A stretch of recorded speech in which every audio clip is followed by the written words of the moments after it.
哦吼，陈师傅开挖机，只开烂挖机。拖着挖机来科莫奥列车是一种怎样的体验？今天我们当地的驾校，他问我有没有轮式挖机，我直接就一口答应了，说有。结果我用拖车把挖机拉到驾校来的时候，驾校的管理人员都一脸懵，他们跟我说是要个大轮胎的轮式挖机，结果我就拖了个大链条的女大挖机过来，因为已经请了10多个人配合挖机种树，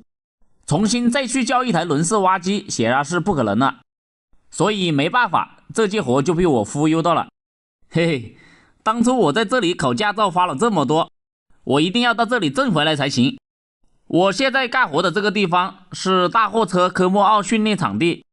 像我这种女大式的挖机，链条上面有很多泥巴，所以不能在路上走。然后我就想到了一个办法，让挖机不下拖车，要驾校给我找一个很厉害的教练帮我开拖车，我挖机就直接站在拖车上，这样挖树坑。因为拖车一直要这样拖过来拖过去，等于是有2个东西在给他干活，所以我要驾校给我算双倍工资，挖机180一个小时就要给我算360，你们说划不划算？右边的这个铁护栏不知道被谁撞倒了100多米，我们用挖机把它推正一点，然后再把这些铁柱打下去，这一段护栏就被我这样给修好了。接下来我们就继续挖树坑，这些树坑就是挖到这2棵树的中间，因为树也没有多大，所以不要挖太深，随便挖一点点就行了，把土放在旁边，等一下他们把树种好之后，人工再把土填回去。2棵树的中间再种1棵树，按理来说有点密，但是因为驾校前2天买了很多树回来，把对面的2个小沙包全部种满了树，然而却还剩余100多棵树没地方种，买回来的树要是退掉，运费都划不来。整个驾校找来找去，就只有这些地方还能种一些树，虽然种得有点密，但是也是没办法了。把这边的树坑全部挖好之后，教练带我找了一遍直角爪挖还有 S 型路线。看到这个直角爪挖，就想到了当初在这里考驾照的时候，我当时每天在这里练车的时候，教练多告诉我这个直角爪挖要我打转向灯，我练的时候每次都记住了，就是考试的时候第1把就没有打转向灯，结果第1次机会就没有合格，我就紧接着考第2次机会，从开始起步脑袋里就一直想着到这里一定要打转向灯，准备进入直角爪挖的时候，我就提前把转向灯打开了。可问题是过了直角爪挖就应该要立马把转向灯关掉，但是我当时脑袋里面不知道在想什么，转向灯都没有关掉就进入了 S 型路线，一直把车子开到了终点也没有关，可以说2次机会都问题出在这里。然后过了1个月又重新补考了1次才通过。老铁们，你们也是不是跟我一样，在练车的时候没有一点问题，到了考试就容易犯这些低级错误？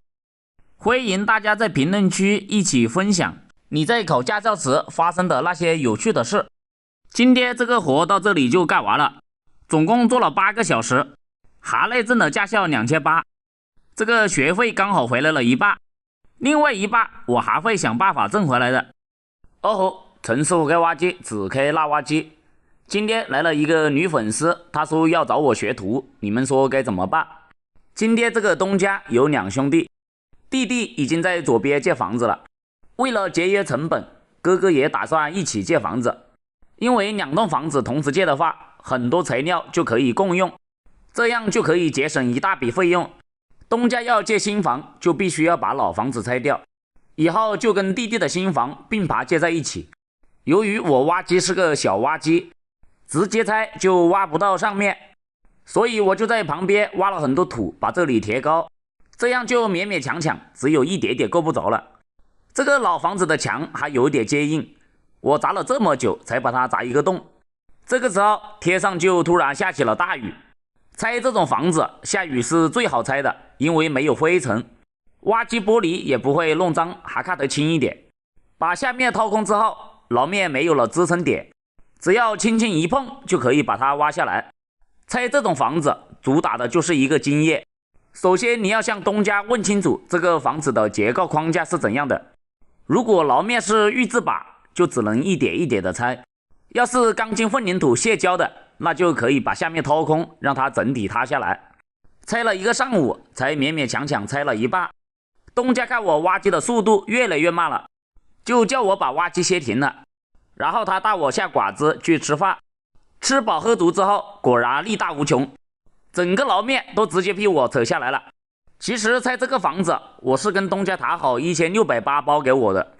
不管速度快与慢，反正都只有这么多。而且这些混凝土块里面的钢筋也全部给我，只是我这个挖机没有装破碎锤，如果用斗直接把钢筋砸出来，显然划不来，这样容易把挖机砸坏了，把钢筋卖了废品还不够挖机的修理费，所以这些钢筋我也不好要。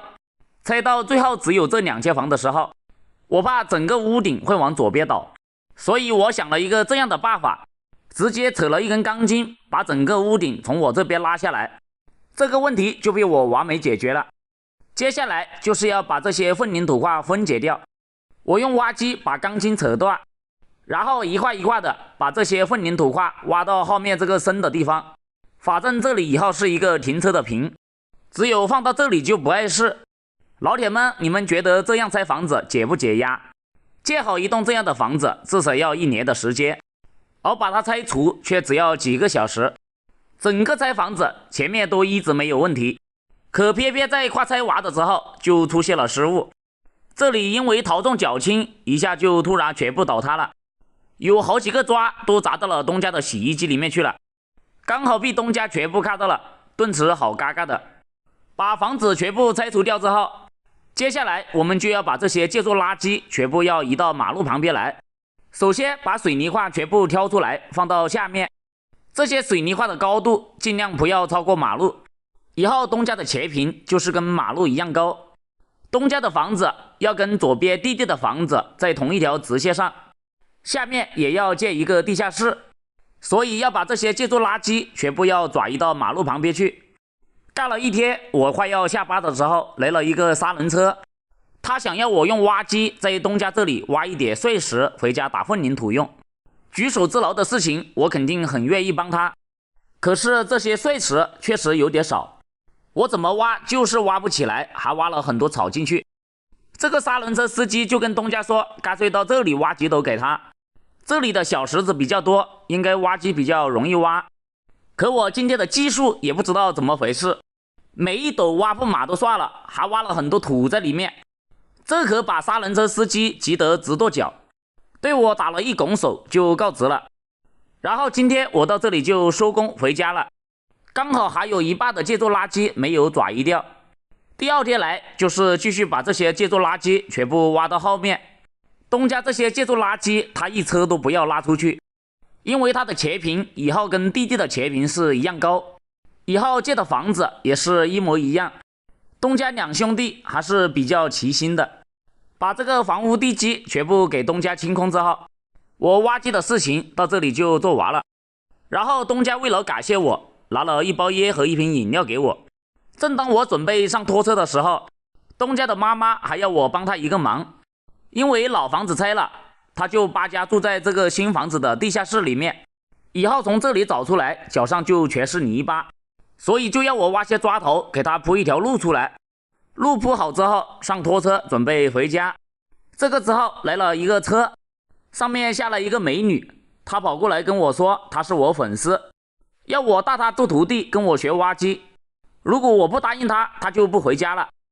老铁们，你们说这个徒弟我要不要带她